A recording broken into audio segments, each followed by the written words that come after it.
Have you ever sat quietly in your favorite chair, maybe sipping a cup of tea, and thought to yourself, what will life look like for me in 10 years? 20. Maybe you've even wondered what would happen if one day you couldn't fully take care of yourself anymore. It's not easy to think about, especially when we've spent our whole lives being the ones others depend on. But the truth is, as we grow older, that question becomes more real. And the options? Well, they're not always as comforting as we'd like to believe. One of the most common paths families consider is moving into a nursing home. On the surface, it might seem like a reasonable solution, a place with trained staff, daily meals, medical help just a call away. But beneath the polished brochures and smiling stock photos, there are truths that rarely get talked about. And if no one else is willing to say them, then I will, because you deserve to know. This isn't about scaring you. It's about preparing you, because the better informed we are, the better choices we can make for ourselves and the ones we love. So today I want to walk with you through something that's not always easy to face, but absolutely essential if you want to protect your independence, your dignity, and your peace of mind. We're going to talk about 5 hidden risks in nursing homes that every senior should be aware of. Risks that, unfortunately, too many people only learn about when it's too late. Let's start with the first one, and it's something that hits deeper than most people realize. Loss of personal identity. When you move into a nursing home, you don't just bring a suitcase, you bring a lifetime of routines, memories, preferences, and little things that make you you. But what happens when your schedule is no longer your own? When your meals are chosen for you, your wake-up time is set by staff. And even small choices, like what to wear, when to shower, or how to spend your day, are made to fit the convenience of the facility. Over time, many residents start to feel like they're fading. Not physically, but emotionally. Like the version of themselves they once knew is slipping away, and it's not always the staff's fault. They're often stretched thin, doing the best they can, but in a system built for efficiency, individual needs get lost, and before you know it, you're just another name on a clipboard. I remember talking to a woman named Margaret, a retired school teacher with a sharp wit and a beautiful smile. When she first entered the nursing home, she tried to keep her routines, morning coffee by the window, crossword puzzles before lunch, but slowly, things changed. Staff came in earlier, lights went out sooner, meals arrived like clockwork, whether she was hungry or not. Eventually she said, "I feel like a guest in someone else's life." That stuck with me. The second hidden risk is one many don't see until it's too late. Neglect disguised as care. Now this one's tricky, because on paper, everything looks fine. Residents are getting their medications, meals are served, rooms are cleaned, but what's missing is the heart, the presence, the kind of attention that makes someone feel seen and cared for. When staff are overworked, and let's be honest, many nursing homes are short-staffed, what happens is they do just enough to meet basic needs, but not enough to make someone feel human. Imagine going hours without anyone checking in, sitting in silence day after day. Even something as small as not having help to the bathroom in time can turn into an embarrassing, heartbreaking moment that leaves emotional scars. And those moments add up. Families may visit on Sundays and see everything tidy, but they don't see the lonely Tuesdays, the rushed Thursdays, the moments when someone needs a hand but is told, "I'll be there in a minute," and no one ever comes.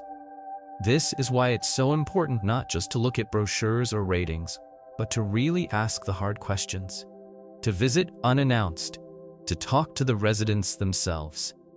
Because what's written on paper might check all the boxes, but what's happening in the hallways, that's the truth that matters. And it's not all doom and gloom. There are good nursing homes out there. But unless you know what to look for and what questions to ask, you won't know if you're stepping into a place of compassion or just another institution going through the motions. Now that we've opened our eyes to how identity can quietly slip away and how neglect can be hidden behind a professional smile, It's time to go deeper because the third hidden risk is something most people don't even think about until they experience it themselves. The emotional toll of separation from your community and familiar surroundings. You see, no matter how well designed a nursing home might be, it's not home. It doesn't smell like your kitchen after baking bread, or sound like the birds outside your bedroom window. It's not the couch you've napped on for 20 years, or the neighbors who wave every morning as they walk their dog. And that matters deeply. As human beings, we're wired for familiarity, for comfort, for the sense of belonging that comes from being in spaces we know and love. When that's suddenly taken away, when you're moved to a new place where everything from the wallpaper to the hallway smells foreign, it can feel like you've been dropped into someone else's story, and you're just trying to find your place in it. One gentleman I spoke with, his name was Harold, had lived in the same small town for nearly 50 years. He was a part of everything: the church choir, the local bowling league, even the city council. But after a fall and a complicated surgery, his kids moved him to a nursing home 2 hours away. "I know they meant well," he told me once, "but I feel like I've been erased from the life I built." Even though the staff were friendly and the rooms were clean, Harold couldn't shake that loneliness.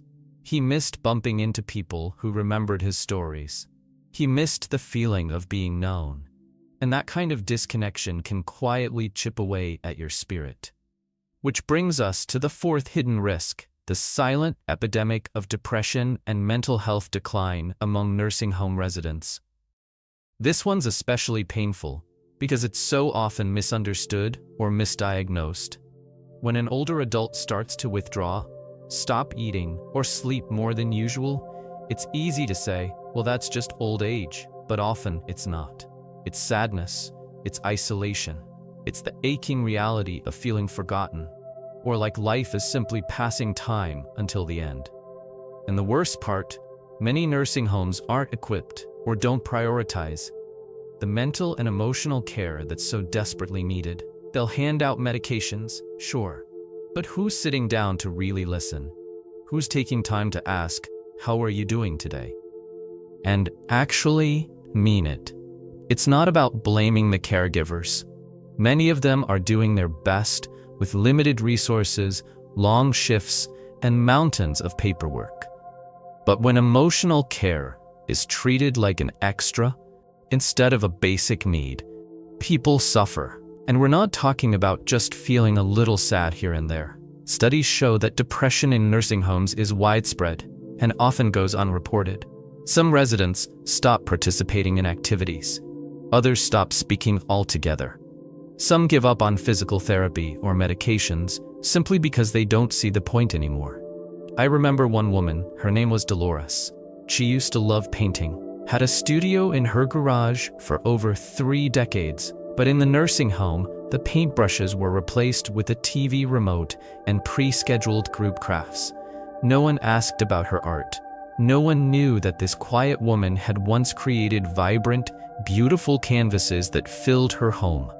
And eventually she stopped bringing it up. Just like that, a piece of her faded. But here's the thing, and I really want you to hear this: it doesn't have to be this way. Just because you're getting older doesn't mean you have to surrender your spirit, your routines, or the richness of who you are. There are ways to protect yourself, to stay in your own home longer, to ask better questions when visiting facilities, to build a plan that honors your life instead of boxing it in.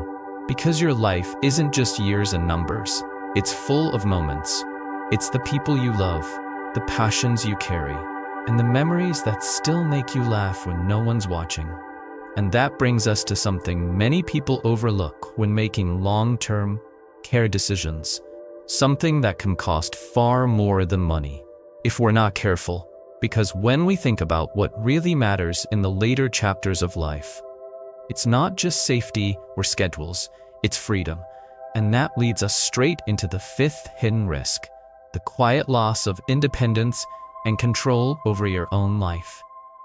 Now, at first glance, this might not sound like a big deal. After all, many nursing homes emphasize how they'll take care of everything: meals, medication, laundry, even entertainment. But let me ask you something. When was the last time you felt truly happy handing over all your choices to someone else? The ability to decide when you want to eat, what you want to wear, or how you spend your afternoon may seem like small things, but they're actually huge when it comes to feeling like your life is still your own. And unfortunately, in many nursing homes, those little freedoms get traded for what's called efficiency. And efficiency, in this case, usually means routine. Everyone wakes up at the same time. Meals are served at a set hour. Medications are dispensed on schedule, regardless of whether you prefer to sleep in or have breakfast a bit later. Even showers can be limited to specific days of the week, whether you need one or not. It's not that the system is evil, it's that it's built to manage people, not to empower them. And when day after day goes by without getting to make even one meaningful choice, it does something to your soul. You begin to doubt your own voice. You stop speaking up. You stop asking. Because deep down, part of you starts to wonder if your choices even matter anymore. I once spoke to a man named Robert, a retired firefighter. He'd spent most of his life making quick, critical decisions under pressure. He was a leader, someone people looked up to. But once he moved into a nursing home, that confidence started to fade. Decisions were made for him, from when he could go outside to how his medications were managed. They mean well, he told me, but it's like I stopped being a person and started being a patient. That loss of control can lead to more than just frustration. It can actually impact your physical and mental health. Studies show that seniors who feel they've lost autonomy are more likely to experience faster cognitive decline, depression, and even earlier mortality. Why? Because the will to live, not just exist, starts to slip away when your life no longer feels like it belongs to you. But here's what I want you to remember. Even in the face of all this, you are not powerless. You still have choices. You still have a voice, whether you're considering a nursing home for yourself or for a loved one. You have the right to ask questions, to visit multiple times, to talk to current residents, to find out what kind of freedom they really have day to day. And if staying at home is important to you, start planning now. There are home care options, community programs, and technology today that didn't exist even 5 years ago. You don't have to wait until a crisis forces your hand. You can take small, steady steps to build a future that feels right, not just convenient. Because no one should have to give up their identity, their voice, or their dignity just to get a bit of help. I know this topic isn't always easy to talk about. It's heavy. It's personal, but it's also full of hope. Because when we face these truths, when we talk openly and honestly, we give ourselves the power to choose better, to live better. And that's really what all of this is about, isn't it? Living the years ahead with clarity, confidence, and joy. So now that we've peeled back the curtain and looked honestly at the emotional, physical, and personal costs that can come with nursing home life, the question naturally becomes, what can we do about it? Because knowing these risks is only the first step. The real power comes when we use that knowledge to protect ourselves, to make informed choices, and to build a life that supports who we are, not just what we need help with. One of the most important things you can do right now, whether you're 60, 70, or 85, is to start planning your future your way. And I don't mean writing out a will and leaving it in a drawer. I mean really thinking about what you want your days to feel like. What matters most to you? Is it staying in your own home for as long as possible? Is it living near your children or in a community where you have friends? Is it having a daily routine you control, filled with meaningful activities that bring you joy? Because the truth is, when we don't make those decisions for ourselves, someone else will. And no matter how loving or well-meaning our family may be, no one knows you like you do. So have those conversations early. Write things down. Talk with your doctor, your spouse, your kids, your close friends. Let them know what you value and why it matters. And if you're already in a facility or know someone who is, don't be afraid to ask for more. Ask to speak to an advocate. Ask about bringing in personal items, hobbies, or a schedule that feels more like you. Ask about alternative care options or moving closer to family. Sometimes, a simple conversation can open doors that seemed shut. The other thing we often forget is the strength of community. Just because you're retired or living alone doesn't mean you're on your own. There are people and programs out there built to help seniors stay independent.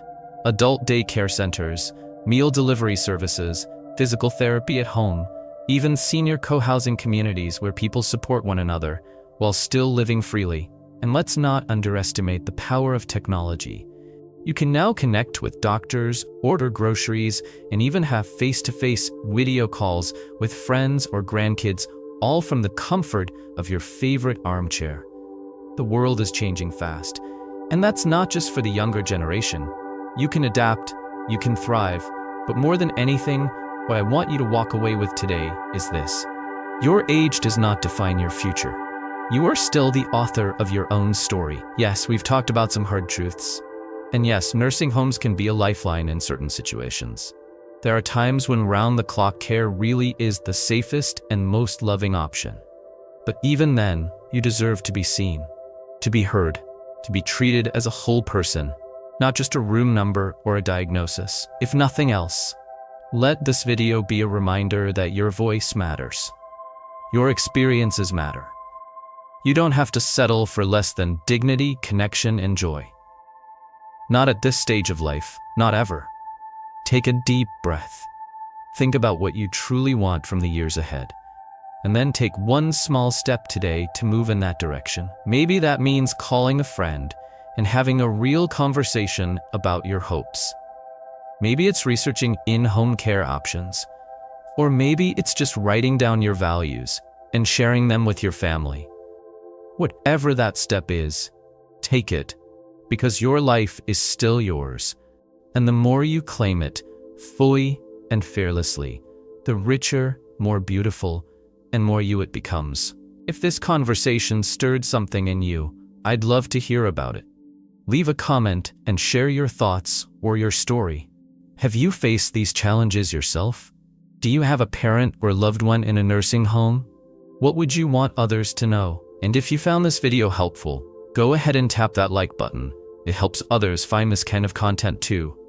Don't forget to subscribe for more videos like this, where we talk honestly, with heart, about what really matters as we age. Here's to living with dignity, with purpose, and with the courage to keep making bold, beautiful choices at any age. You are not done growing. You are not done living. This is still your time.